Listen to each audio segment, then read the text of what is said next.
welcome on into the Fantasy Football Forge. My name is Steve, and it is time to do some final rankings here for the quarterback position and the tight end position. Both in this video, we'll be looking at the top 15 quarterbacks, the top 19 tight ends, despite whatever the title might say about those numbers. Well, I think 15 will make, I'll probably put like top 18 or maybe top 20 for tight ends, but it'll be my top 3 tiers in each situation.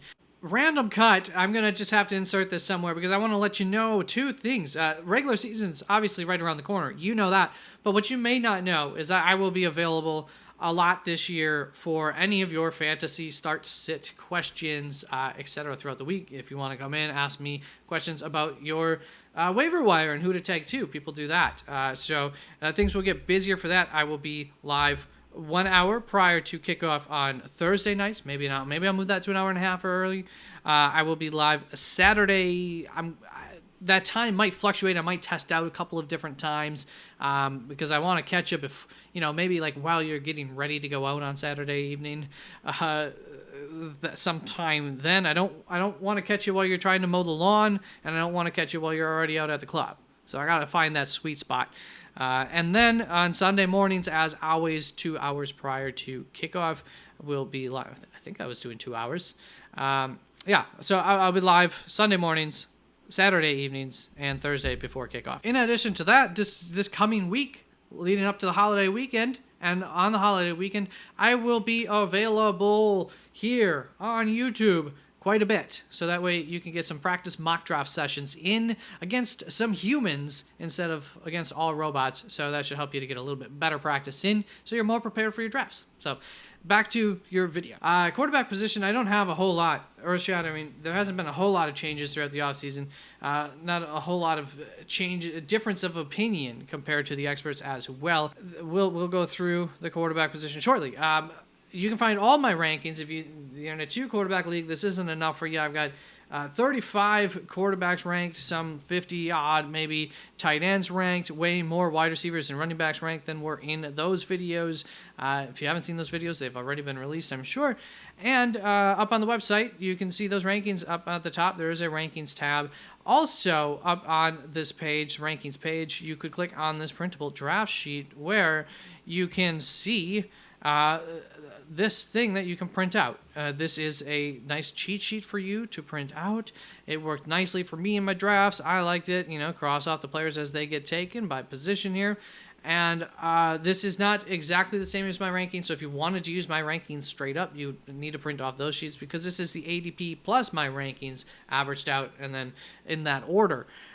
Just to help make it a little bit better for on draft day, more realistic, so I can kind of follow along with what the expectations of the draft are as well for, certain players get taken.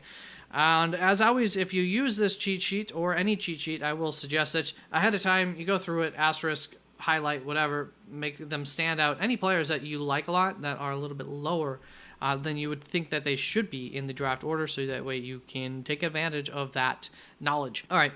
Let's get to this. Anthony Richardson, what tier are you in? He is a tier 1 running back for me. I think he has all of what you're looking for from the modern day tier 1 quarterback, which is typically going to be those rushing quarterbacks. They just have that upside that other quarterbacks don't have.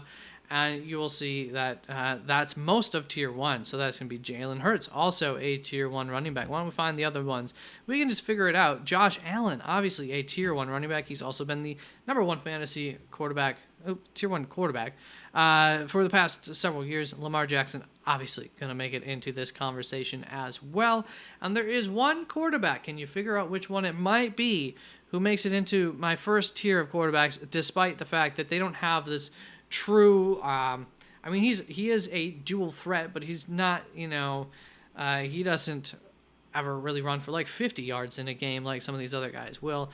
And that obviously is Patrick Mahomes, just because the offensive system and his skill set combined, they pass a lot there, and very consistently he will get you over 20 fantasy points, which is really the benchmark that we're looking for a good, fine quarterback week. Tier 2, going to be a smaller tier here. These are the guys who are just kind of missing out on that. CJ Stroud doesn't really have that rushing upside, but as a pure passer and based on what he did last year, a lot of reasons to think that he deserves to be in this tier. At the very least, or a top 6 kind of quarterback taken off, a lot of people believe, and I'm not going to argue with that. Joe Burrow, I think, will return to form this year. Another guy doesn't have that same rushing upside, especially after some injuries early on in his career here, but talent-wise and with the other receivers that he has and everything, the upside week in and week out is very, very high. So I'm excited about Joe Burrow this year again. And Kyler Murray is just this guy who somehow every week he squeaks out 20-plus fantasy points, and he has that rushing upside. He's just not as good of a passer, hasn't had as good of weapons either as a passer as really anybody else here. And so that's where he's going to be at the back end of these tiers, but just barely makes it in there, just barely making it ahead of the top end of our third tier. And the reason that Dak Prescott doesn't make it into this second tier is this Dallas team hasn't really done anything this offseason to improve the situation there. He has a limited amount of targets. I think defenses will be able to better scheme for them. They didn't really add anything to this offense to make it better. And if anything, I mean, maybe it's a little bit worse, but it'd probably be stale to some extremes because teams will know a lot of what they can and cannot do with their weapons, being the second year, same system and same weapons.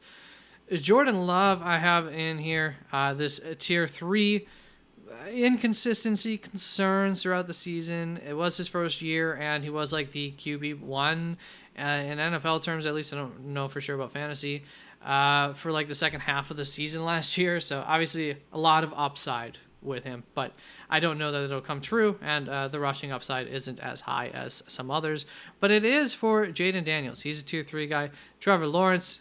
So Jaden Daniels, tier 3 guy, because he's a rookie and everything, so there's some concern there, but there's also a lot of upside, especially because of his rushing upside. If there's anybody that's like a Jalen Hurts, Lamar Jackson type of runner, it's your Jaden Daniels, and we've seen how well that works for Hurts and Jackson even early on in their careers as quarterbacks.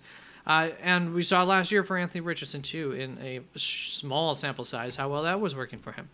Trevor Lawrence, it doesn't have the rushing upside, coming off of a very poor year, so I'm a little bit higher up on him than the consensus.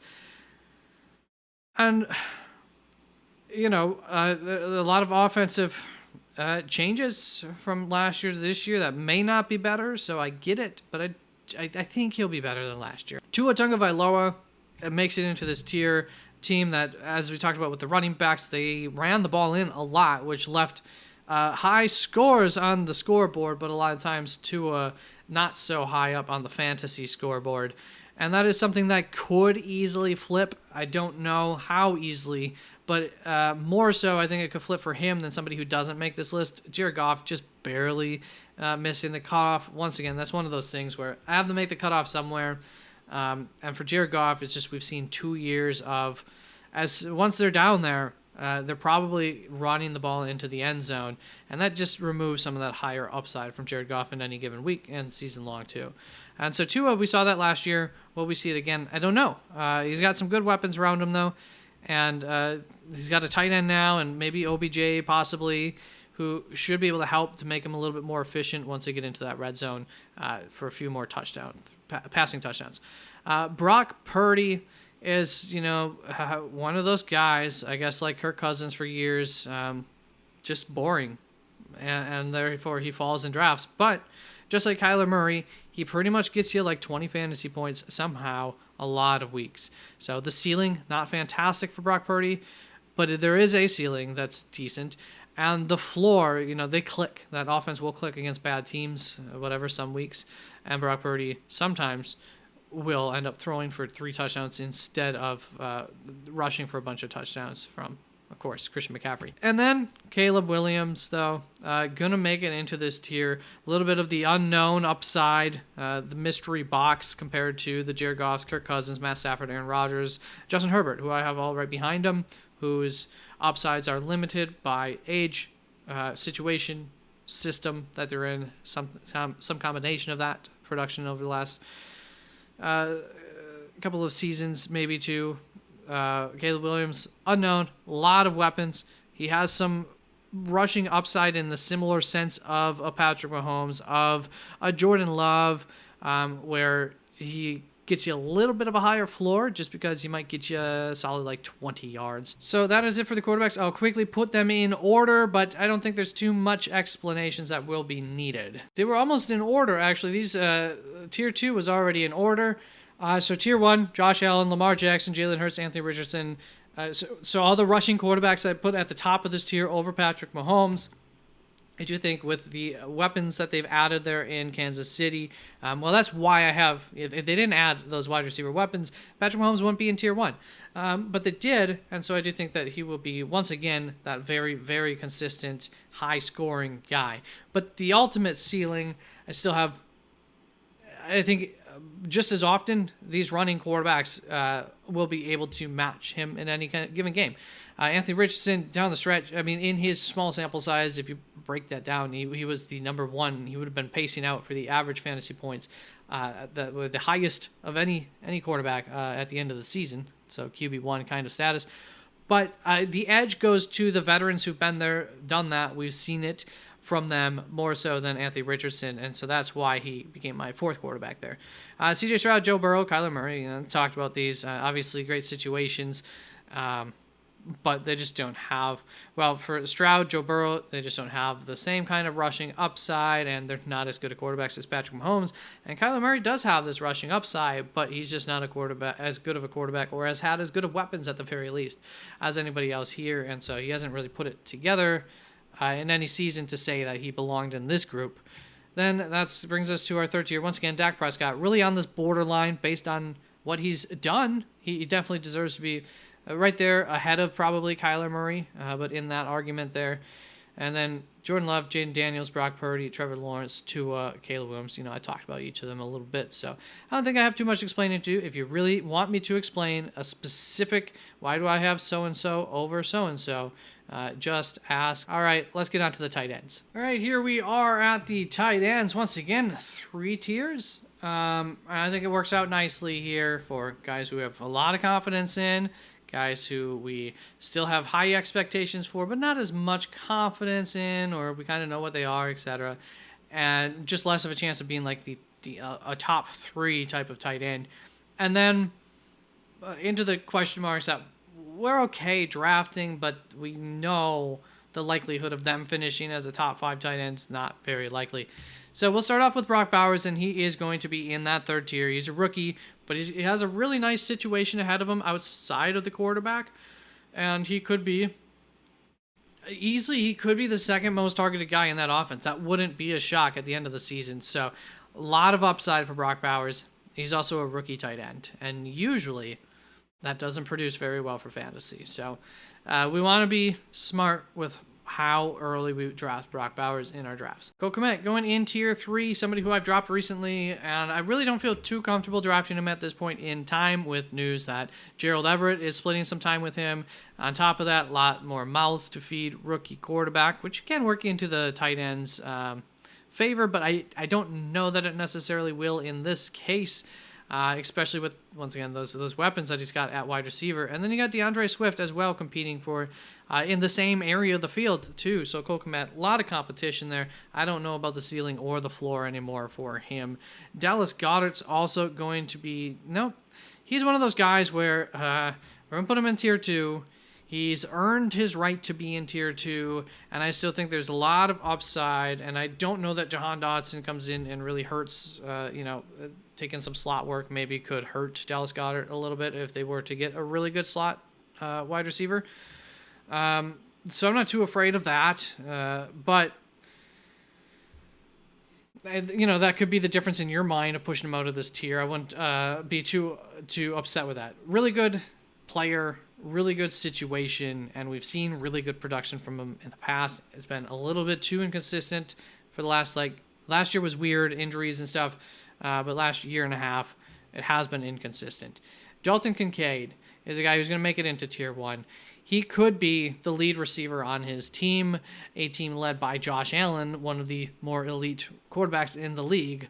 He has the upside of being the next Travis Kelce, which is someone that people actually did compare him to some extremes in the league. I know in a mock draft I 2 years ago, I took Dalton Kincaid for the Buffalo Bills, saying something exactly along those lines. Maybe they want to mimic their, who's been their arch nemesis in terms of getting and winning to a Super Bowl, everybody's arch nemesis.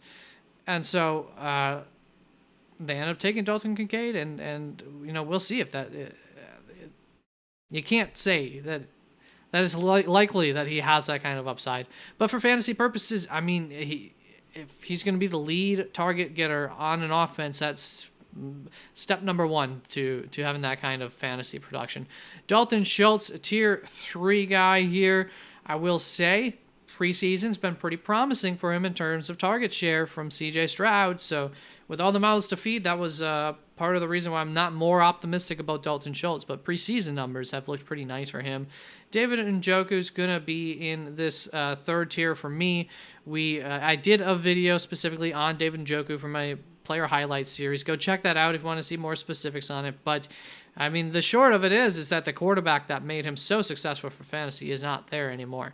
So I don't really, I mean, maybe something was unlocked that we'll see going down the road, but I don't know. Evan Ingram is a guy who, earlier on in the offseason, I actually had him in my first tier. I am going to keep him out of my first tier, but I will say preseason game number 3, a pretty spicy start, and a lot of it worked out for some reasons that, I think it could in the regular season. So we'll see, but I really like that situation for Evan Ingram to have a career year. George Kittle, look, if Brandon Ayuk leaves, different situation. Then, at least in terms of where you're drafting him, or at least at the very, very least in terms of confidence drafting him where his current ADP is. Inconsistent. I don't love inconsistency, but by the numbers, an inconsistent but high scoring tight end, and just a consistent tight end. By the numbers, that high scoring inconsistent tight end will win you just as many games or more than the consistent ones. So technically shouldn't be an issue, even though it's really annoying if you have George Kittle and he puts up 0 points one week and then 30 points the next week and then 0 points again. Frustration, but it's a frustration you can live with. Jake Ferguson, I think a much less frustrating guy. This is more of the consistency side of the scale. I think he has a good shot of being the number 2 target there in Dallas, and a number 2 target tight end will do pretty good for you in fantasy football. Kyle Pitts, he actually has a quarterback throwing to him. He's a year removed from injury. A lot of things pointing in the right direction for a tight end who, once was a top 10 tight end in the draft. That'll bring us to Luke Musgrave, who's a clear third-tier guy. I'm not promoting this. I still think it's Luke Musgrave, but I will say a lot of good buzz surrounding Tucker Kraft there in Green Bay after he's spent most of the offseason injured, but has looked really good upon his return. But I still think Luke Musgrave's the higher upside receiving tight end, and I still think that he gets more work on the field between the 2 tight ends. But the moment that starts to flip or anything like that, if you really want to get on it, if you're having tight end woes and you want to take a sleeper tight end, Tucker Kraft would not be the worst in the world, who's not really been talked about for fantasy purposes too much, at least in most circles. Mark Andrews, tier 1 tight end. Obviously, he is one of the best tight ends in the league. He's also one of the guys who can be the most targeted tight ends in the league. It has that kind of target share that you're looking for to produce tight end number 1 numbers, which he has done in the past. Noah Fant is my sleeper, and I have him as a tier 3 tight end. New offensive scheme there that heavily uses the tight end, and he and the team have both showed mutual likely interest in one another. Contract extension his way, and he's talked good about the offense. And look, tight ends, wide receivers, they don't normally say, I love this offense unless they're highly involved in it. And for the tight end, that could mean blocking, but especially for a guy like Noah Fant and most tight ends, I think that means that they're getting the ball thrown their way too a fair bit. So I'm excited for the sleeper likelihood of Noah Fant hopefully coming through for me and making me look good. Pat Freiermuth, tier 3 guy. Story's the same as Cole Kmet in a lot of ways. We've seen what Arthur Smith does to fantasy players in general, especially at the tight end position. Think Kyle Pitts and how disappointing that has been. Arthur Smith, he's in Pittsburgh. Pat Fryermuth, he's kind of a volume guy he's more so a volume guy. And Darnell Washington, rookie second-year tight end, who I really liked a lot last year, is apparently splitting work with Pat Fryermuth. So, once again, I'm more pessimistic about Pat Fryermuth now. Have moved him and Cole Kmet down my rankings and would like to probably move them down even more. But it's a little, it's kind of tough to, because we've seen what they can do as well, and we don't know for sure, how the season will go, obviously. Sam Laporta, clear-cut tier 1 tight end, had an amazing rookie season, and look for that to continue this year. TJ Hawkinson is in my 3rd tier. If you draft him, you need somebody else to start the season, but if you have a spot, you should be able to fill him into your IR spot or something, so that's nice. And then you can go ahead and grab Noah Fant. Nothing wrong with that, and have him start for you. The only thing is that, the upside of TJ Hawkinson has kind of been slaughtered a little bit, although I think Sam Darnold would target him plenty once he comes back, but touchdown upside and everything not there. So, somebody who, with Kirk Cousins and healthy, we would put in our tier 1 with Sam Darnold and healthy. I would have had him in tier 2, just barely, probably. So, but still in tier 2. Would have been there. Travis Kelce, tier 1. Trey McBride, tier 1. Obviously, no questions on why Travis Kelce is here. And Trey McBride, if you paid attention last year, no questions why he's there either. He had a breakout season. Fantastic. Got targeted a lot. And look for that to continue.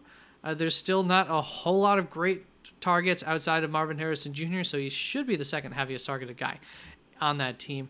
And that brings us to Zach Ertz, ex-Cardinal. Now with the ex-Cardinal head coach, offensive coordinator, who likes to use him quite a bit and had him as a tight end 5 to 8 kind of finish, depending on what year you look via average fantasy points. When they were together in Arizona, but now together in Washington. And I think that Zach Ertz is being overlooked, obviously, because I have him ranked way higher than anybody else does. But just look for it. He should be fine for fantasy purposes if you don't get one of the top guys. And I made a mistake, and I forgot to show the actual rankings. So here is the ranking order. My tier 1 tight ends start with Sam Laporta still, followed by Mark Andrews, Travis Kelce, and then we got Trey McBride and Dalton Kincaid to finish that off. Tier 2 starts with Evan Ingram, like I said, borderline tier 1 tight end. I think he has that upside, but least likely. So he just missed the cut. But Kyle Pitts right behind that.